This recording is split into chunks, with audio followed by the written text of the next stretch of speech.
দর্শক আমন্ত্রণ জানাচ্ছি সিনে বাংলার নিয়মিত আয়োজন আজকে ডক্টর অনুষ্ঠানে আপনাদের সাথে উপস্থিত আছি আমি ডক্টর নাসরিন কাদের। আপনারা জানেন আমাদের এই অনুষ্ঠান সাজানো হয়েছে আপনাদের স্বাস্থ্য বিষয়ক বিভিন্ন প্রশ্নের উত্তর নিয়ে, আর আমাদের প্রতি অনুষ্ঠানে একজন বিশিষ্ট চিকিৎসক উপস্থিত থেকে আপনাদের বিভিন্ন স্বাস্থ্য সম্পর্কের প্রশ্নের উত্তর দিয়ে থাকেন। আজ আমাদের অনুষ্ঠানে উপস্থিত আছেন ডক্টর মোস্তফা কামাল। ধন্যবাদ। ডক্টর কামাল MBBS পাশ করেছেন চট্টগ্রাম মেডিকেল কলেজ থেকে, এরপর চলে আসেন সুদূর আমেরিকায়। এরপর দীর্ঘদিন হাউস ফিজিশিয়ান হিসেবে কাজ করেছেন Catholic medical centre of Brooklyn. এরপর একই প্রতিষ্ঠান থেকে রেসিডেন্সি সম্পন্ন করার পর বোর্ড সার্টিফিকেশন পান ফ্যামিলি প্র্যাকটিসের উপর।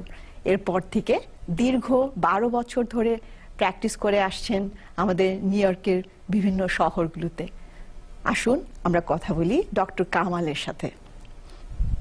আর দর্শক জানিয়ে দিচ্ছি আজ আমরা কথা বলছি একটু ভিন্ন বিষয় সম্বন্ধে। আজ আমরা জানবো আমরা যারা রোগী আমাদের রোগীদের আমাদের নিজের প্রতি করণীয় কি। আসুন কথা বলি ডক্টর কামালের সাথে। ডক্টর কামাল, ধন্যবাদ। প্রথমে আমি সিনে বাংলাকে ধন্যবাদ জানাচ্ছি আজকের অনুষ্ঠানে আমাকে আমন্ত্রণ জানানোর জন্য।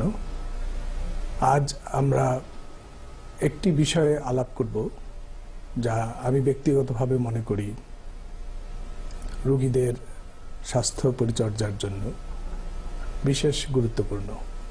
যেমন স্বাস্থ্যসেবা। স্বাস্থ্যসেবার মূল নেতৃত্বে থাকেন চিকিৎসক, কিন্তু চিকিৎসক একা এই কাজটি সম্পন্ন করতে পারেন না। এটি একটি যৌথ প্রচেষ্টা। এই যৌথ প্রচেষ্টায় চিকিৎসক, রোগী এবং আরও কিছু ডিপার্টমেন্টের ভূমিকা রয়েছে এখানে। এই সকল সদস্যের মধ্যে রোগীর ভূমিকা বিশেষভাবে গুরুত্বপূর্ণ, কারণ উনি নিজেই রোগের ভুক্তভোগী। রোগ নিয়ে রোগী নিজে থাকেন। চিকিৎসকের কাছে উনি যাবেন, চিকিৎসক 10 মিনিট 20 মিনিট বা 1 ঘন্টা তার সাথে আলাপ করবেন, তারপর রোগী চলে আসবেন এবং তার রোগ তার সাথে থাকবে দীর্ঘদিন। বিশেষ করে কেউ যদি দীর্ঘমেয়াদী কোনো রোগে আক্রান্ত হয়, তাহলে সেই রোগের চিকিৎসার সাফল্য আসবে রোগী কতটুকু নিজে এই রোগ সম্বন্ধে জানেন, তিনি কতটুকু এই রোগের ব্যাপারে প্রস্তুত। যেমন রোগটা কেন হলো, কি কারণে হলো, রোগটা কি ক্ষতি করছে তার, এবং কিভাবে রোগটাকে চিকিৎসা করা যায় বা দীর্ঘদিন কিভাবে নির্মূল করে রাখা যায়। এই সাধারণ ধারণাগুলো যদি রোগীর থাকে, তাহলে চিকিৎসকের পক্ষে তার চিকিৎসা খুব সফলভাবে দেওয়া সম্ভব। সেটা যে কোনো রোগের ক্ষেত্রেই এই ধারণাটি প্রযোজ্য। কেউ যদি ডায়াবেটিস রোগে আক্রান্ত হয়, তাকে জানতে হবে ডায়াবেটিস রোগটা কি, কেন হলো, কোত্থেকে আসলো, কি ক্ষতি করছে তার, এবং এর তীব্রতা কিভাবে নিরূপণ করা যায়, তার নিজের পজিশন সেই রোগের সাথে কতটুকু, এবং তাকে এই রোগ থেকে পরিত্রাণ পাওয়ার জন্য কি করতে হবে, এবং ডাক্তার এখানে তাকে কতটুকু সাহায্য করতে পারবেন, এবং তার এখানে কি বিশেষ ভূমিকা আছে। শুধু ডায়াবেটিস নয়, যদি হাই ব্লাড প্রেশার থাকে, কারো হার্ট ডিজিজ থাকে বা কারো অ্যাজমা থাকে। অ্যাজমার ব্যাপারে বলি, কোনো মায়ের কোনো সন্তানের যদি অ্যাজমা থাকে, তাহলে সেই মাকে জানতে হবে অ্যাজমা রোগটা কি, কারণ এই রোগ দীর্ঘমেয়াদী। এই রোগ মাঝে মধ্যে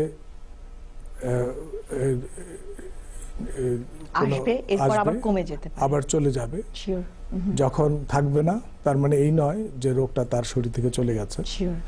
আবার নির্দিষ্ট একটা সিচুয়েশনে। ডক্টর কামাল, আমাদের কিন্তু এর মধ্যে একটা কল চলে আসছে শাওন, ফ্লোরিডা থেকে। শাওন, বলুন আপনার প্রশ্ন।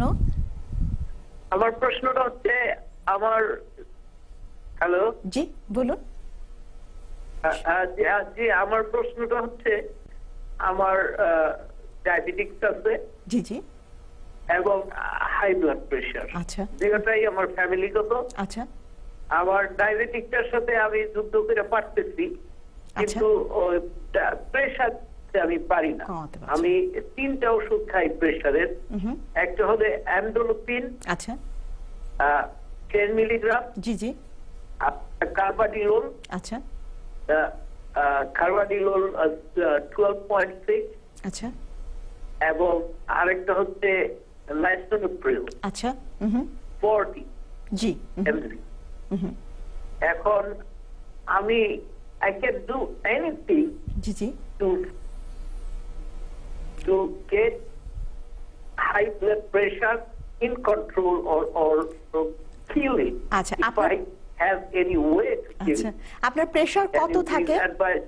আপনার প্রেসার কত থাকে নরমালি? প্রেসার নরমালি থাকে আপনার ওষুধ 150 over 90। 160/90। আচ্ছা মোটামুটি হাই। আর আপনার বয়সটা বলবেন প্লিজ। 48। 48। আর আপনার ওজন ঠিক আছে? উচ্চতার সাথে ওজন? ওজন